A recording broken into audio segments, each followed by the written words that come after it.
جس نے ذکر کرنا ہے نا اس نے خود کو پھر پاک کرنا ہے. یہ نہیں ہے کہ حرام پیسہ کمائیں گے تو اللہ کو ذکر کر لیں گے، لوگوں کا حق مارے گا، ظلم کر لے گا، فراڈ کرے گا لوگوں کے ساتھ، اور ساتھ کہے گا کہ میں یا اسلام ہوں، یا اللہ، میں یا مومن ہوں، میں ذکر بھی کر رہا ہوں، یا حیو یا قیوم کا بھی میں ذاکر ہوا ہوں، کوئی فرق نہیں پڑنا، الٹا ڈپریشن آئے گا، اللہ پاگل کر کے پھینک دے گا کہیں پہ. یہ ہو سکتا ہے؟ دیکھیں، گناہ ایک الگ چیز ہے، جرم ایک الگ چیز ہے. ایک آدمی نے رات کو کوئی الٹی سیدھی چیز دیکھ لی، اسے اللہ سے اگلے دن توبہ کی، یا اللہ اب نہیں کروں گا دوبارہ، ٹھیک ہے، اللہ کا اس کا معاملہ ہے، کسی بندے کو پتہ نہیں لگا، ایک ہوگا کسی کا پلاٹ ہی کھا گیا، اب کیا حج نمازیں کرنی ہے؟ یہ کس قسم کی ہماری بےہودگی ہے، اور ہمارے اندر کس قسم کی دوگلی یہ منافقت پائی جاتی ہے کہ ہم لوگوں کے حق مارتے ہیں، لوگوں پہ ظلم و ستم کرتے ہیں، اور پتہ نہیں ہم کیا کیا کرتے ہیں، اور اس کے ساتھ ڈٹھائی کے ساتھ باتیں بھی کرتے ہیں، اور یہ سمجھتے ہیں کہ اللہ تعالیٰ معاف کرے گا. میں یہاں پہ بیٹھ کے یہ نہیں کہنے لگا اللہ معاف نہیں کرے گا، میرے اپنے اندر بڑی خطائیں ہیں، لیکن سوچنا چاہیے کہ گناہوں تک بات ہے، ظلم کے وہاں پہ پھر فیصلے لیے جائیں گے، انصاف کیے جائیں گے، وہ پھر باقی جس کے اوپر کیا اس نے بھی وہیں پہ جانا ہے. یہ جو ہوتے ہیں نا اسپرچویلٹی، اس کا معاملہ ایسا ہوتا ہے کہ ہم لوگوں کے جو پرسپیکٹیو ہے نا وہ بہت زیادہ اسپرچول ہوئے ہیں، ہمیں پرسپیکٹیو دکھائی ہی نہیں دیتا. مجھے ایک صاحب نے میسج کیا، سن رہے ہوں گے اس ٹائم ویڈیو، میں ان کا نام نہیں لیتا، بڑے وہ ریزنیبل آدمی تھے، میچور آدمی تھے. تو انہوں نے، میں مختصر بتاتا ہوں، انہوں نے کہا جی کہ والد صاحب میرے جو تھے وہ مجذوب ہو گئے تھے، گھر چھوڑ کے چلے گئے. تو وہ ان کا مزاج کوئی ایسا ہو گیا تھا، نیک آدمی تھے، اللہ کو ہر وقت سوچتے رہتے تھے، چیزوں پہ غور کرتے رہتے تھے. تو ایک دن انہوں نے میری والدہ کو بھی آگے کہا کہ مجھے تمہارے اندر اللہ دکھائی دیتا ہے، رب دکھائی دیتا ہے. تو وہ اس قسم کے ان کے معاملات ہو گئے، تو وہ آخر گھر چھوڑ کے چلے گئے، 10-15 سال نہیں آئے. کہتے ہیں جی کہ ہم نے ڈھونڈا، ان کو کافی نہیں ملے، کسی مزار وغیرہ کے لوگ بتاتے تھے، ہم چلے جاتے تھے لیکن نہیں ملے. تو ایک بڑے طویل عرصے کے بعد ایک دن اچانک گھر کے آگے کوئی چبارہ سا بنا، پتہ نہیں کوئی جگہ تھی، وہاں پہ لیٹے ہوئے پائے گئے. لوگوں نے اطلاع دی تو ہم گئے، تو سر پہ چادر لی ہوئی اور لیٹے ہوئے تھے. تو ہم لے آئے گھر اور ان کی خدمت وغیرہ کی. تو کمزور بہت زیادہ ہو گئے تھے، جذب کی حالت میں تھے، مجذوب ہوئے ہوئے تھے، بولتے نہیں تھے، بات نہیں کرتے تھے، روٹی وغیرہ نہیں مانگتے تھے، ہم دیتے تھے تو کھا لیتے تھے، اور بس لیٹے سوچتے رہتے تھے، آسمان کو دیکھتے رہتے تھے، چھت کو دیکھتے رہتے تھے.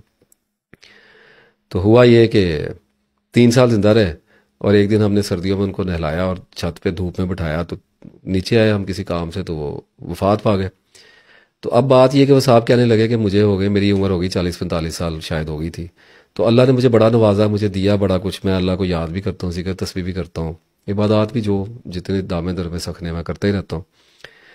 تو اب کوئی 3-4 سال سے نا پختہ عمر کو پہنچنے کے بعد میرے اندر ایک خیال سر اٹھاتا ہے کہ میرا والد ہمت کر گیا اور دنیا چھوڑ گیا، اور اللہ نے اس کے بیوی بچوں کو مرنے نہیں دیا، کیونکہ انہوں نے مجھے بتایا کہ ہم نے تو اتنی، اللہ نے ہمیں کشائش بخشی کہ ہمارے بارے میں تو سوچا بھی نہیں جا سکتا تھا کہ ہم بن باپ کے ہی پلے تھے، تو ہمارا تو کیا انجام ہونا تھا. لیکن اللہ تعالیٰ نے ہمیں بڑی کشائش عطا کی اور بڑا معاملہ اچھا کر دیا ہمارا.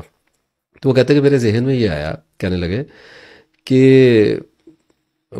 کہ میرے ذہن میں یہ آتا ہے، بار بار یہ وسوسہ آتا ہے کہ میں بھی چلا جاؤں، اللہ کی تلاش میں نکل جاؤں، گھر بار چھوڑ کے نکل جاؤں.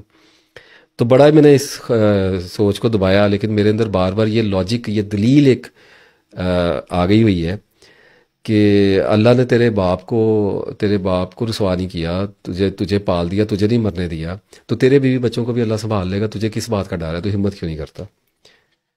تو اب یہ ایک پرسپیکٹیو ہے. اس پہ انہوں نے مجھ سے مشورہ مانگا، میں شکر گزار ہوں، مشورے کے قابل سمجھا. مشورہ میں نے جو دیا وہ آپ سے عرض کرتا ہوں. میں نے انہیں کہا کہ دیکھیے، بات یہ ہے کہ آپ کے والد کے بارے میں گمان تو یہی گزرتا ہے کہ اللہ کے نیک بندے تھے، اور اللہ کے ساتھ ان کا معاملہ، بعض جذباتی لوگ ہوتے ہیں، حساس ہوتے ہیں، اللہ کا ان کے ساتھ جذب کا معاملہ ہو جایا کرتا ہے، بغیر مراقبے چلے کے بھی ہو جایا کرتا ہے، بغیر فوکس اور کنسنٹریشن کے بھی لوگوں کو جذب آ جاتا ہے. وہ اللہ کے اوپر ہے، وہ اللہ جس کو جس کیفیت میں رکھ لے، وہ اس پہ نہیں ہم بات کرتے. تو میں نے کہا جی کہ امید تو، یقین تو پورا یہی ہے کہ اللہ کے نیک بندے تھے، اللہ تعالیٰ نے دوستی نبھائی، آپ کو اچھی طرح اچھی حالات میں رکھا. لیکن بات یہ ہے، اور اب آپ کو جینیٹکس بھی زور مار رہا ہے، آپ کو جینز کا اور ڈی این اے کا بھی آ رہا ہے، اور اس کے بعد آپ نے والد کی زندگی بھی اس طرح سے آپ نے دیکھی، انفلوئنس بھی ہوتا ہے روحانی آدمی کا اپنی اولاد پہ بہت زیادہ اور طرح کا. تو اب آپ کے ذہن میں یہ سوال آتا ہے، تو اس پہ آپ ایسا کیوں نہیں سوچتے کہ آپ کو یہ دکھائی نہیں دیتا کہ آپ کی ماں پہ کیا گزری ہوگی، جو بھری جوانی میں ایک بیوہ کی زندگی گزارنے پہ مجبور ہو گئی اور جس کے چھوٹے چھوٹے بچوں کو اس کے حوالے کر دیا گیا، اور وہ ان کی مکلف نہیں تھی ان کی کفالت کی، گھر میں رہنے کے لیے بنی تھی، اور اسے ان بچوں کو پالنا پڑا۔ کیسے سرد گرم اس نے دیکھے ہوں گے، کیسے خوف اس پہ بیتے ہوں گے، کتنا وہ روئی ہوگی، اور یہ تنہائی کی زندگی اس نے کیسے گزاری ہوگی۔ تو اصل تو ولی آپ کی والدہ ہے۔ اصل میں تو آپ کو یہ نظر آنا چاہیے کہ آپ کی والدہ نے کتنی بڑی قربانی دی ہے۔ آپ کے والد صاحب تو چلے گئے، میدان چھوڑ کے چلے گئے۔ ہم تو حسن ذنی رکھتے ہیں، اچھا گمان رکھتے ہیں کہ بھی اللہ لے گیا، لیکن پیچھے کون رہ گیا؟ آزمائش تو پھر اللہ نے آپ کی والدہ کی بھی سب سے بڑی لے لی۔ تو اگر قسمت اچھی ہونے سے آپ بچ گئے تو یہ ضروری نہیں ہے کہ آپ کے بچے بھی بچ جائیں گے۔ اسے کہتے ہیں رسک فیکٹر۔ اسی لیے اسلام میں رہبانیت منع ہے، اور اس لیے میں آپ سے عرض کرتا ہوں کہ مجذوبیت میں نہیں جانا، روحانیت میں نہیں جانا، بچ کے چلنا ہے۔ یہ پرسپیکٹیو ہوتا ہے، اور یہ بتایا صرف اس لیے تاکہ آپ کا پرسپیکٹیو کلیئر ہو سکے۔